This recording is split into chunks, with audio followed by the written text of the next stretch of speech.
Chapter 4 of The Science of Being Great by Wallace D. Wattles. The Mind of God. There is a cosmic intelligence that is in all things and through all things. This is the one real substance. From it all things proceed. It is intelligent substance or mind stuff. It is God. Where there is no substance there can be no intelligence, for where there is no substance there is nothing. Where there is thought, there must be a substance which thinks. Thought cannot be a function, for function is motion, and it is unconceivable that mere motion should think. Thought cannot be vibration, for vibration is motion, and that motion should be intelligent is not thinkable. Motion is nothing but the moving of substance.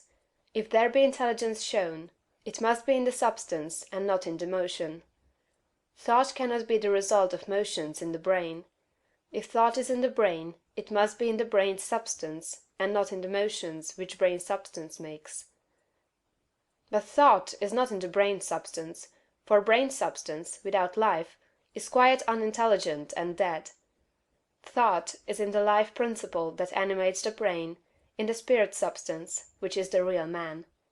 The brain does not think. The man thinks, and expresses his thought through the brain. There is a spirit substance that thinks. Just as the spirit substance of man permeates his body, and thinks and knows in the body, so the original spirit substance, God, permeates all nature and thinks and knows in nature. Nature is as intelligent as man, and knows more than man. Nature knows all things. The All-Mind has been in touch with all things from the beginning, and it contains all knowledge.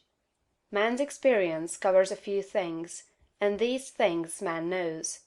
But God's experience covers all the things that have happened since the creation, from the wreck of a planet or the passing of a comet to the fall of a sparrow.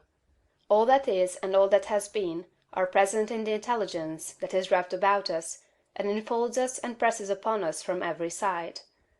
All the encyclopedias men have written are but trivial affairs compared to the vast knowledge held by the mind in which men live, move, and have their being. The truths men perceive by inspiration are thoughts held in this mind.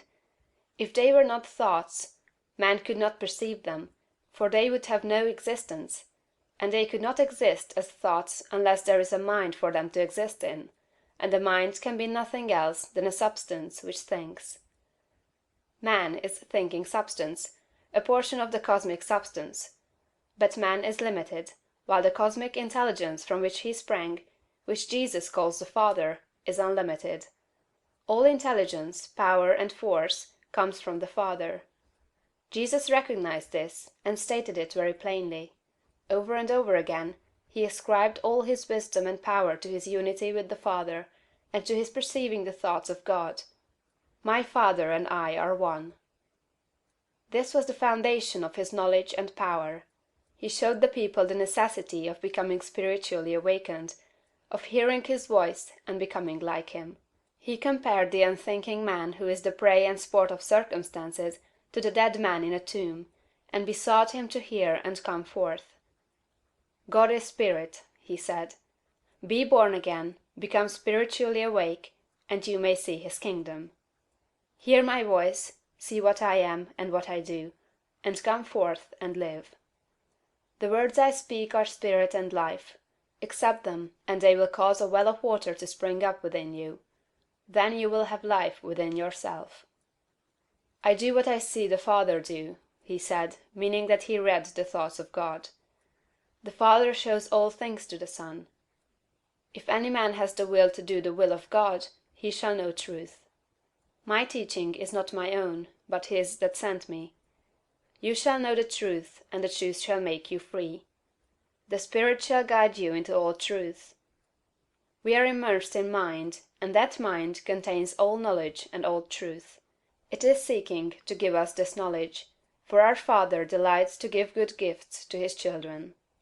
The prophets and seers and great men and women, past and present, were made great by what they received from God, not by what they were taught by man. This limitless reservoir of wisdom and power is open to you. You can draw upon it as you will, according to your needs. You can make yourself what you desire to be. You can do what you wish to do. You can have what you want. To accomplish this, you must learn to become one with the Father, so that you may perceive truth. So that you may have wisdom, and know the right ends to seek and the right means to use to attain those ends, and so that you may secure power and ability to use the means. In closing this chapter, resolve that you will now lay aside all else, and concentrate upon the attainment of conscious unity with God. Oh, when I am safe in my sylvan home, I tread on the pride of Greece and Rome, and when I am stretched beneath the pines, where the evening star so wholly shines, I laugh at the lore and pride of man, at the sophist schools and the learned clan, for what are they in all their high conceit, when man in the bush with God may meet? End of chapter 4.